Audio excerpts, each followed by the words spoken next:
السلام عليكم ورحمة الله وبركاته. ازيكم؟ يا رب تكونوا بخير وبصحة وسلامة. ومعاكم أحمد عبد الغني، وجاي ميعادنا في رسالة جديدة من رسائل.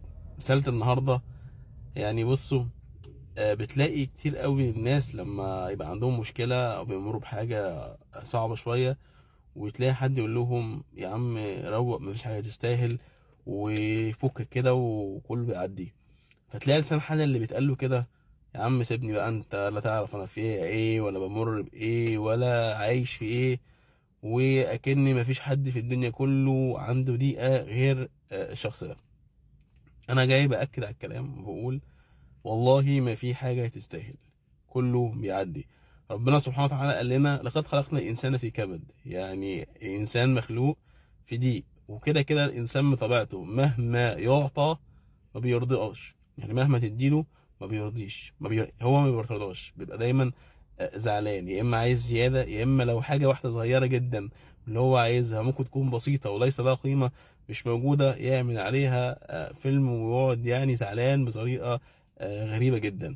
فجاي اقول واكد على الكلام: فعلا مفيش حاجه تستاهل، لان حياتنا كلها وهم زائله، مش واخدين منها حاجه. الحاجة الوحيدة اللي احنا ما بنزعلش عليها والمفروض نزعل عليها، لأن هي اللي رايحة معانا، هي أعمالنا.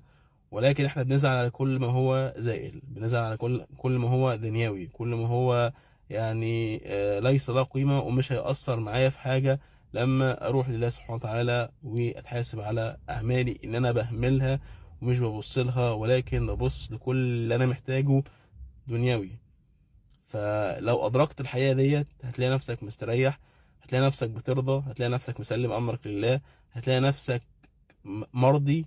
وبقيت بدل ما كنت في ضيقه كده ومخنوق، لا انت مستريح، لان انت عندك ايمان ويقين بان ربنا سبحانه وتعالى عدل، وعارف ان مفيش حاجه فعلا تستاهل، وكل حاجه رايحه الا الحاجه اللي انت بتهمل فيها وهي اعمالك. فافيقوا يرحمكم الله. والله والله والله ما في حاجه تستاهل. كلنا نيجي علينا لحظات ضعف وبنزعل وبنحزن وممكن بنعيط، ولكن اوعى تخلي اللحظات دي لحظات كبيره وتديها اكبر من حجمها. دايما خليها صغيره قوي ومش متشافه، واحمد ربنا على اللي انت فيه. ودايما دايما دايما اللي معاك مش مع غيرك، واللي مع غيرك مش معاك. ربنا اسمه العدل، فاطمن. ودايما في حاجه مهمه قوي برضو عايز انبه عليها: ان من نعم ربنا سبحانه وتعالى ومن اعظم نعمه علينا ان خلى احساس لحظاتنا بالسعاده لحظه واحده بالسعاده، فرحه بتغطي على سنين حزن. فسبحان الله، فاوعى تبكي على اللي فات مهما كان كبير.